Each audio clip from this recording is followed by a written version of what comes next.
Assalamualaikum warahmatullahi wabarakatuh. Sampurasun. Para siswa kelas 8 SMP anu ku Ibu Lilis dipikareus tepang deui sareng Ibu dina pangajaran bahasa Sunda.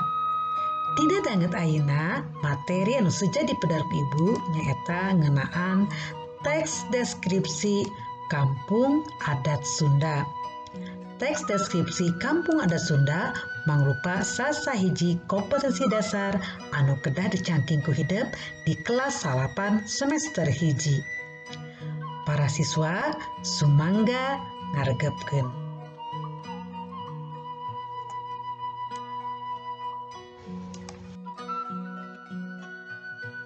Anapun kompetensi dasarna nyaeta aya kompetensi dasar pengetahuan sareng kompetensi dasar keterampilan.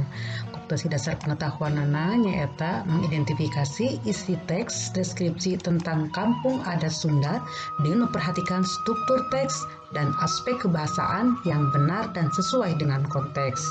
Sedangkan kompetensi dasar nu kadua nyaeta kompetensi dasar keterampilan. Nyata kompetensi dasarna menyajikan secara deskripsi baik lisan maupun tulisan hasil analisis atau pengamatan terhadap Kampung Adat Sunda dengan memanfaatkan berbagai media.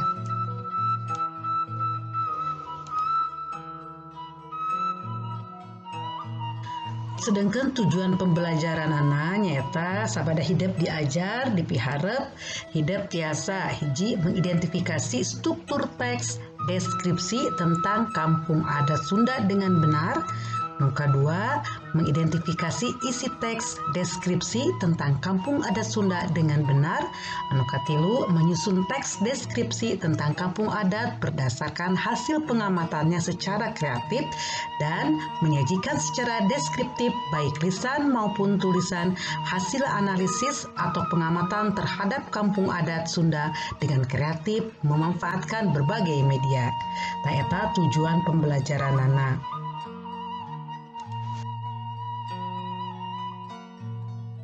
Anapun materi sareng kegiatan pembelajaran ngawangku hideup engke sabada maca tenapi ngaregepkeun sasahiji contoh teks deskripsi Kampung Adat Sunda. Urang pedar sasarengan naon anu dimaksud teks deskripsi teh, kumaha ciri-cirina, kumaha strukturna.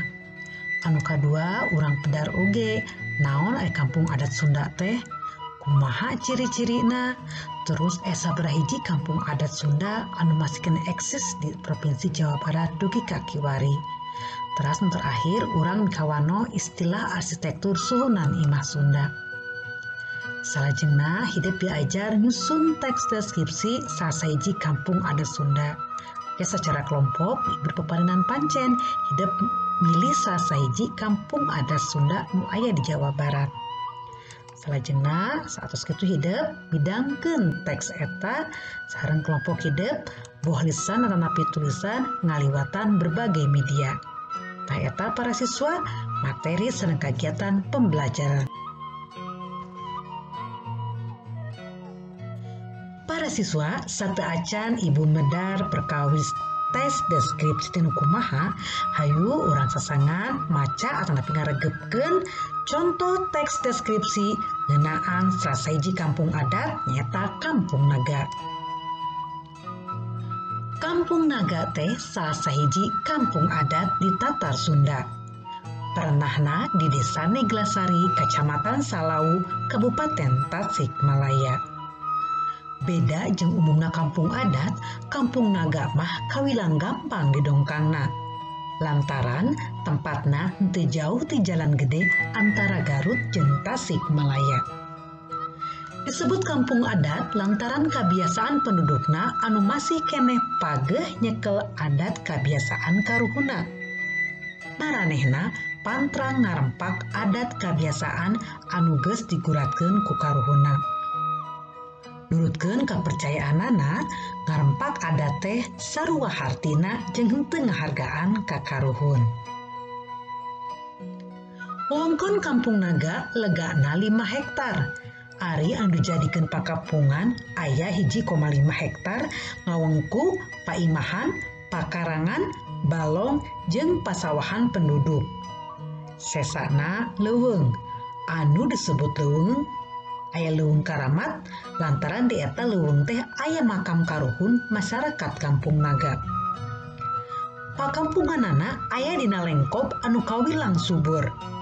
Belah kulon diwatesan ku leuweung Karamat, belah kaler jeung wetan diwatesanan ku Walungan Ciulang. Belah kidul mangrupa lawang asup ka lingkungan pakampungan.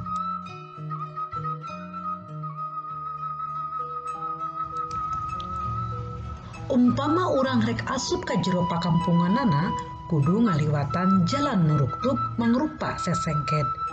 Tapi geus ditembok jeung dibalai ku batu templek. Sasatna mah kudu ngaliwatan gawir. Malah aya nu nyebutkeun sesebutan Kampung Naga teh asal nama Kampung Nagawir, terus rubah jadi Kampung Naga. Wangun imah di Kampung Naga kudu imah panggung anu dijieuna tina kai jeung awi.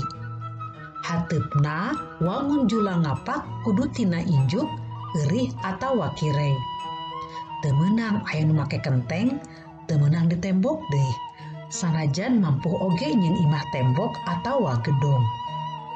Sakabeh imah kudu nyang hareup ka kidul atawa kaler, teu meunang dicet, yual di kapur atawa dimeni.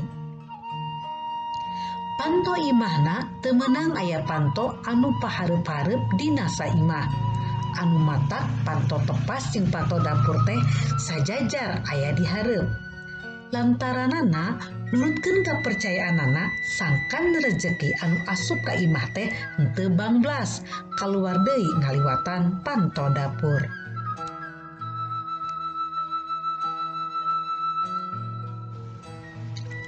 Pipinding tepas atawa tengah imah ku bilik anu bunyi.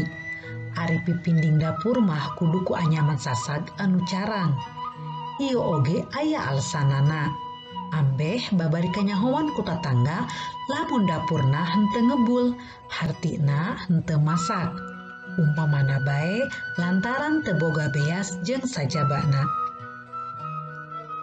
Di jero imah teu meunang make paparabotan saperti kursi, meja jeung ranjang. Teu meunang make listrik deui, cukup diceangan ku cempor bae.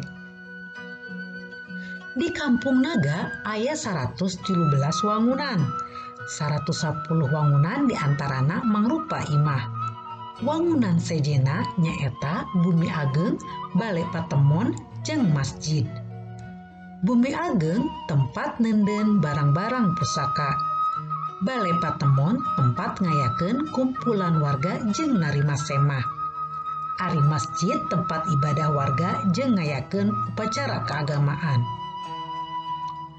Tiba heula jumlah wangunan teh henteu leuwih ti sakitu sarta teu bisa ditambahan deui. Jadi upama aya warga Kampung Naga anu hayang nyeun imah anyar teh lantaran anggota kulawargana nambahan, upamana nya kapaksa we kudu diluareun Kampung Naga.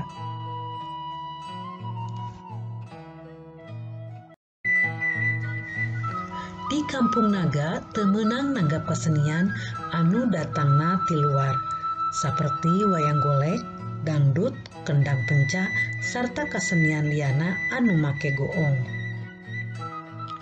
Ari lalajo mah meunang urang dinya oge, asal ulah di jero Kampung Naga. Kesenian anu meunang ditanggap di Kampung Naga nyaeta terbang, beluk, jeung rengkong. Kesenian anu dianggap warisan turun-tumurun ti karuhunna. Urang Kampung Naga oge pantrang nyaritakeun ngeunaan lembur katut sajarahna dina poe Salasa, Rebo, jeung Sabtu. Komo nyaritakeun luluhurna atawa karuhunna mah dipahing pisan. Ari sababna poe Salasa, Rebo, jeung Sabtu teh poean nyepi. Kampung Naga teh diadekeun ku sembah dalam Singaparna anu dianggap karuhun orang Kampung Naga ratusan tahun katukan. Sembah dalam Singaparna teh salah saurang anu nyebarkeun agama Islam. Anu matak urang Kampung Naga mah kabehanana oge ngagem agama Islam. ngan dina prak-prakanan ibadahna duluyukeun jeung adat cara katut kabiasaan karuhuna.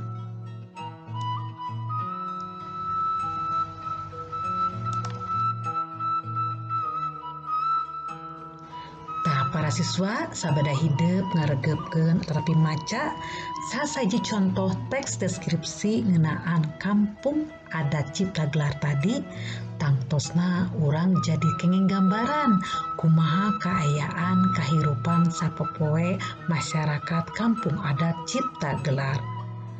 Tangtosna ayeuna urang tiasa nyindekeun naon anu dimaksud teks deskripsi.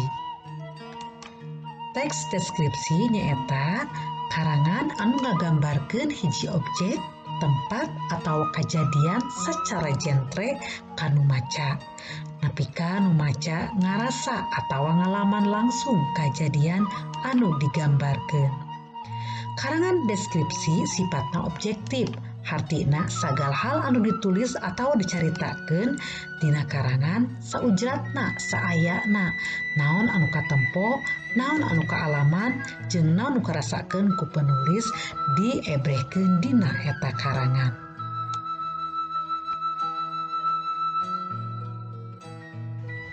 Ciri-ciri teks deskripsi. Anapun ciri-cirina nyaeta nu kahiji ngagambarkeun hiji objek, kaayaan, kajadian, kalayan jentre jeung detil. Kadua, sifatna faktual, hartina lain hasil imajinasi tapi dumasar kana fakta anu kapanggih, kaalaman, karasakeun ku panulis di lapangan. Ciri anu katilu informatif, hartina mere informasi penting tur lengkep ngeunaan hiji objek, kaayaan, atawa kajadian. Ciri anu kaopat ngajak kanu maca sangkan ngilu ngarasakeun ngalaman langsung naon-naon anu diebrehkeun ku panulis. Ciri nu pamungkas nyaeta objektif, hartina panulis ngagambarkeun hiji objek atawa kaayaan saujratna, saayana, naon-naon anu katempo, kaalaman, jeung karasa ku panulis.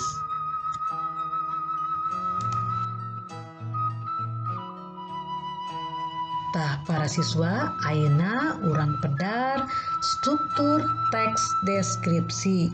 Kumaha strukturna? Urang pedar hiji-hiji.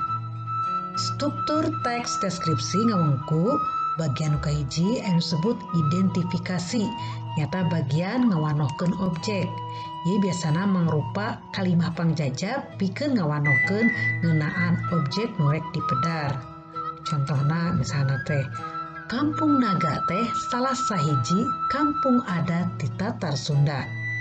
Pernahna di Desa Neglasari, Kacamatan Salau, Kabupaten Tasikmalaya, jeung saterusna nya. Terus bagian anu kadua nyata bagian deskripsi bagian atawa ngarincikeun objek, rincian objek. Biasana bagian ieu mangrupa gambaran detil ngeunaan hiji objek dumasar kana naon-naon anu katempo, karasa, jeung kaalaman ku panulis. Contohna, umpama urang rek asup ka jero pakampunganana kudu ngaliwatan jalan nuruktub. Mangrupa sesengket tapi geus ditembok jeung dibalai ku batu templek jeung saterusna nya. Terus bagian anu katilu anu disebut panutup tawa kacindekan. Biasana bagian ieu mangrupa kesan umum ti panulis kana objek anu dipedar. Contohna, ajen inajen anu nyangkaruk dina kahirupan sapopoe masyarakat Kampung Naga bisa jadi pienteungeun pikeun kahirupan masyarakat Sunda zaman kiwari. Tah eta barudak struktur teks deskripsi.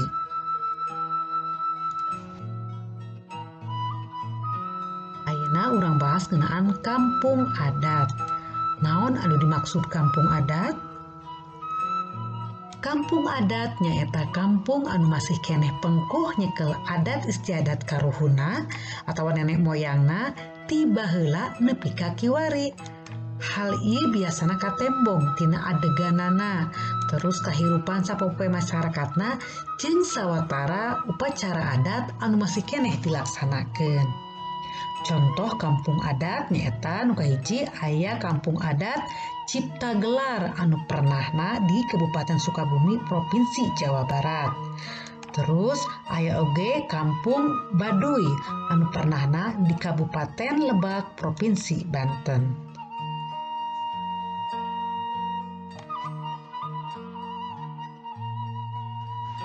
Salian ti kampung adat Cipta Gelar aya sawatara kampung adat anu geus kakoncara di Jawa Barat.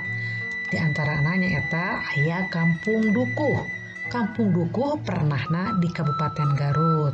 Salian Kampung Dukuh di Kabupaten Garut oge aya disebut kampung adat Kampung Pulo. Ieu saminya ayana di Kabupaten Garut. Salajengna aya Kampung Naga. Tah Kampung Naga ieu lokasina aya di Kabupaten Tasikmalaya. Salajengna aya Kampung Kuta. Kampung Kuta pernahna aya di Kabupaten Ciamis.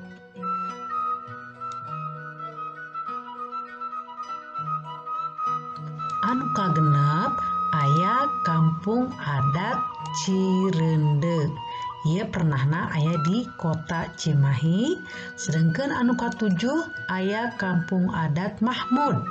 Kampung Mahmud pernahna di Kabupaten Bandung. Salian Kampung Mahmud di Kabupaten Bandung oge aya Kampung Cikondang. Nah, Kampung Cikondang oge di Kabupaten Bandung. Kabupaten Bandung mah aya 3 kampung adatnya, Kampung Mahmud, Kampung Cikondang, sareng terakhir aya Kampung Arjasari.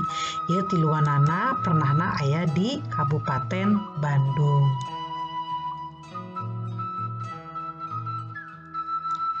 Tah anu pamungkas aya Kampung Adat Urug. Kampung Urug pernahna aya di Kabupaten Bogor.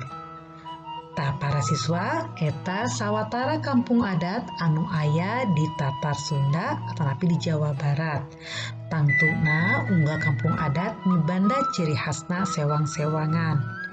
Tangkin hidup ibu peparinan pancen per kelompok kanggo milarian informasi teras dipedar secara deskriptif ngeunaan saseji kampung adat. Ke dipedar ngeunaan asal-usul sejarahna, di mana lokasina, kumaha kondisi geografisna, kumaha kahirupan sapopoe masyarakatna, aya aturan-aturan naon, aya upacara adat naon wae anu masih kene lumangsung nepi ka kiwari sareng maranehna ngagem agama tenapi kepercayaan naon. Nah, kini dipedar secara deskriptif ku hidup per kelompok. Salajengna urang pedar ngeunaan ciri-ciri kampung adat di Tatar Sunda. Anapun ciri-cirina ngawengku nu kahiji, kampung adat Sunda biasana nyicingan sasaeji wilayah atau daerah anu tangtu sarta masih kuat nyekel adat kebiasaan karuhun setempat nyata adat Sunda. Anu kadua, kampung adat teu bisa diasupan sagawaya atawa dicicingan ku jalma luar. Biasana masyarakatna mangrupa keturunan asli anu asalna ti kampung adat eta nya. Teras anu katilu di kampung adat biasana dipimpin ku ketua adat anu dipercaya lain jalma biasa, tapi jalma anu mibanda kaistimewaan ti nu maha kawasa jeung diangkat secara turun-temurun. Anu kaopat kusabab kaayaanan unik, kampung adat sok dijadikan objek wisata atawa objek panalungtikan. Anu kaopat, kampung adat dilindungi ku pamarentah, sangkan eta kampung adat teh dimumule atawa dilestarikeun eksistensina jadi sasaeji aset warisan budaya bangsa. Anu pamungkas nyata agama atau kepercayaan anu dianut di kampung adat biasana seragam atawa sarua. Ta eta para siswa ciri-ciri kampung adat Sunda. Para siswa, tadi dina bacaan Kampung Naga aya sasaeji istilah ngeunaan wangunan atawa arsitektur suhunan imah Sunda. Nyata aya istilah jula ngapak. Julangapak mangrupa salah sahiji jenis arsitektur suhunan imah Sunda. Anu terang teu nu kumaha bentukna. Tah ieu contoh suhunan imah Sunda jenis Julangapak. Wangun suhunanana kahandapna kencaka tuhu leuwih meber, dipapandekeun kana jangjang manuk julang anu keur ngalayang.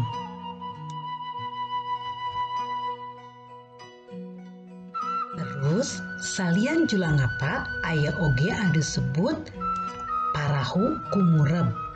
Parahu kumureb mangrupa salah sahiji wangunan suhunan imah Sunda anu panjang tungtungna make jure nepi ka tembongna jika parahu anu keur nangkup atawa kumureb.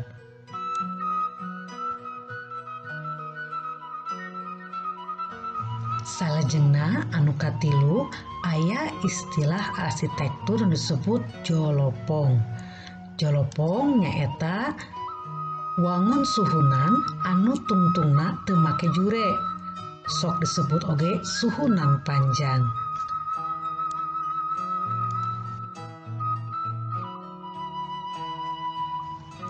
Anu kaopat aya oge anu disebut tagok anjing atawa jogo anjing.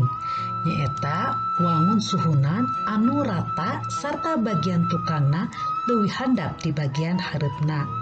Dipapandekeun kana anjing anu keur ngajogo. Terus anu kalima aya disebut suhunan badak heulai. Nyaeta wangun suhunan anu rata sarta bagian tukangna leuwih jika suhunan jogo anjing. Ngan di bagian hareupna make sorondoi deui nepi ka tembongna tigigir dipapandekeun kana badak anu keur heulai.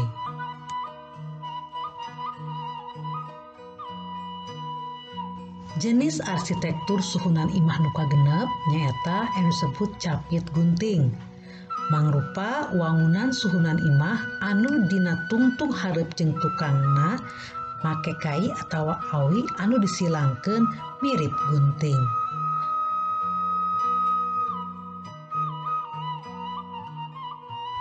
Salajengna jenis suhunan anu katujuh disebut suhunan limasan. Nyaeta wangun suhunan pasagi anu make jure katembongna saperti limas atawa nyungcung. Tah para siswa, eta 7 rupa arsitektur suhunan imah Sunda anu mibanda ciri khasna sewang-sewangan.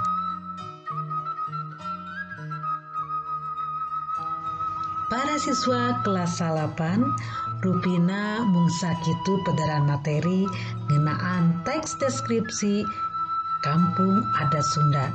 Hatur nuhun kana perhatosanana, tepang deui sareng Ibu Lilis dina pangajaran basa Sunda anu sanesna. Wassalamualaikum warahmatullahi wabarakatuh.